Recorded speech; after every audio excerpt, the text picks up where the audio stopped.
Oh, dang, I'm excited for this one. This is a knife, you already know what the knife is. Civivi Pintail. Civivi Pintail, I have kind of slept on. I waited around for a little while, and it was one of those ones, once I got it and held it, dang it, why did I do that? You know, you ever get those knives where you just get them and you go, man, I should have gotten this earlier. This is not a new knife. I wouldn't certainly consider it an old knife. I believe it's been about 2 years now for the launch. And just what a beauty overall, and what a terrific knife. So let's dive into it. We get those specs out of the way, and then I'll blabber on about how cool it is. So 83 bucks, no matter where you look. I kind of seen that $83 and some change. Couple of different variants to it. They certainly have different colors. This is the olive micarta. They have one that has wood scales. S35 here, that's the majority of them. They have a Damascus one as well. I don't really know what the material is used for that Damascus, but you can get that version as well. But for the most part, this is the overall look for it, and they're all 83 bucks, so your pick. Overall length, 7 inches.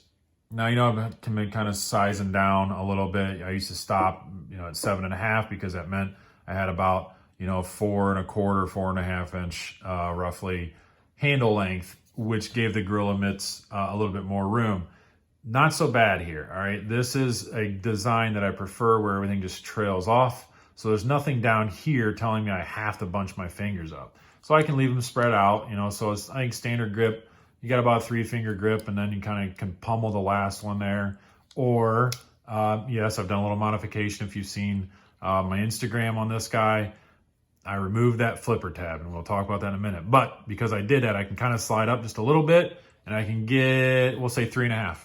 3.5, and I still feel really comfortable. This is a deep enough well right here that I can get a good grip on it.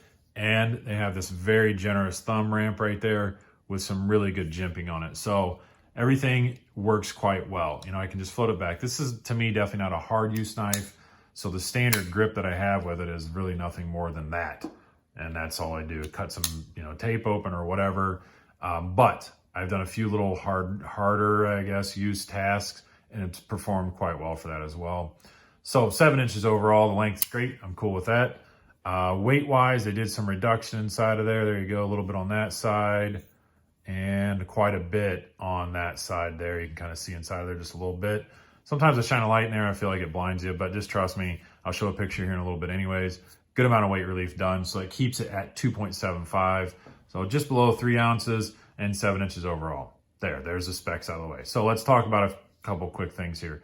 Yep, I got rid of that flipper tab, if you didn't see my Instagram post. So this is what it looked like before. By no means is that an aggressive tab. It's not enormous, but because of the way they did the pivot system inside of here, which is the way they have done it on the Brazen and the Riffle, I think the King Natter as well.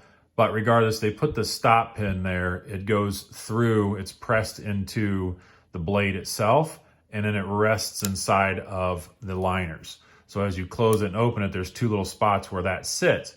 Well, that means then I knew I could get rid of that flipper tab because it doesn't have to sit on a stop pin. Standard, you know, would have a stop pin here, and then the flipper tab has to overcompensate a little bit to catch that stop pin.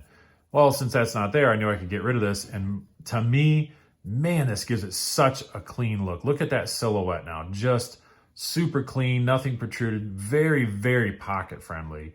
Not that it wasn't before. I'm not saying it wasn't terrible, but I think that this just cleaned this knife up amazingly. The detent in action, when I dive into that next, was dialed in so great for this thumb stud.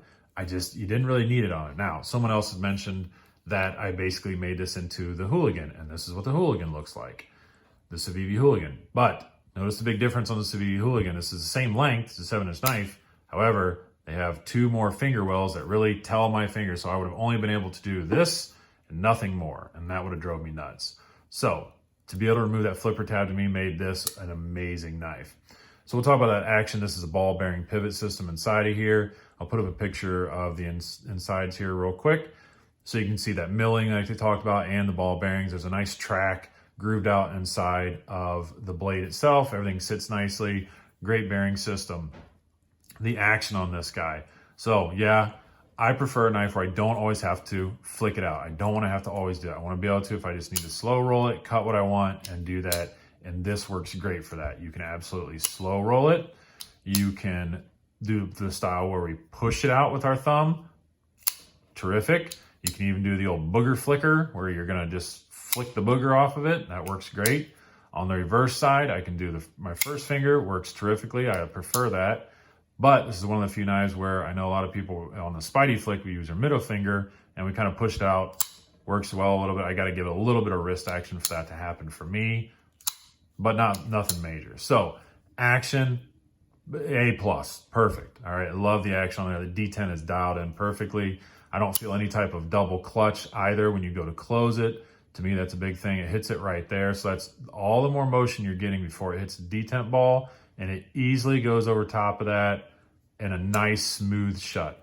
That's what I consider great action. I don't really have to have it to where it drops shut on its own, as long as when I'm closing it, I don't feel anything extra, no extra tension on the way down. Overall, I absolutely love this knife. It crept right into my top 5 right away. So let's look at a few other comparisons. Also in my top 5. I like to lay it this way. I know a lot of people have said, because I take pictures a lot with the pocket clips up, but I think the pocket clip adds a little extra to it. So let's look at a few comparisons, and now you can see that clean line as well with it all opened up. Flipper tab removed. I just think it's just such a smooth knife. One of the major ones that I immediately thought about when I held this was the Wee Banter. I should clean that up, my bad. So the Wee Banter, also a very streamlined knife. This gives us just a little more curves here, you know, a little bit more accent on the back, finger well versus nothing there, and a little bit more stylish looking blade. Just a little bit bigger though. I can say that I think that our materials are so close here. Same blade steel, G10 versus micarta, whatever you want to think there. You know, this is $108, this is $83. I'm honestly, now that I have this, I'm shocked that this wasn't more of a popular knife when it was launched. I think that it was trying to still battle with the Elementum at the time of the launch, and so just got kind of overlooked. But man, this is a real step up. There's these S35 Elementum, which I think I'm going to get in on loan. I can't remember. So I want to talk about those in a different video. That would be a really good comparison between those two. But there's a little size comparison in case you have the Banter. I think a lot of people these days are getting into Asher more and more. So there's the Spiro. Again, very similar. We have the same blade still here and here again, all down the same line. This is $75. If you can get a hold of one though, that's kind of a different story. But just overall length, roughly about the same, but overall feel really, really close. Let's see, let's do a riffle. Keep with that Civivi family a little bit. I love the riffle, one of my favorite knives. Quite a bit bigger though. And let's do this guy. If you have not had a chance to get one of these, this is the Cold Steel, the relaunched Mini Recon. Man, what a fantastic knife. This is like my yard work knife. I'm never scared of anything breaking that triad lock. I'm totally cool with this AUS 10A steel and them just using FRN for the handles, all that stuff. Terrific knife. Look into that one too. I did a review on that one a little while back, but you know, do your own research as well. So there's that, and then we'll put in something maybe a little bigger so you get the idea. Oh, here you go.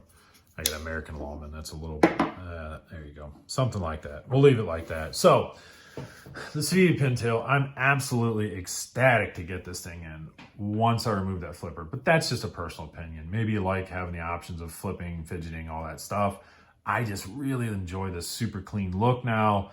Very pocket friendly, office friendly. I think it's a great knife for that. Dress pants, good pocket clip for that type of thing. So, you know, look into it. And, you know, let's raise some awareness for the Civivi Pintail, because I think it's very cool, and it got sort of overshadowed by, I believe it was the Elementum. So, all right, that's enough for today, guys. By all means, go out and just do something kind and, you know, keep up what Zach talks about, keep up what I talk about with my family, promote positivity. There's just way too much hate right now. So let's enjoy ourselves, all right? Take care.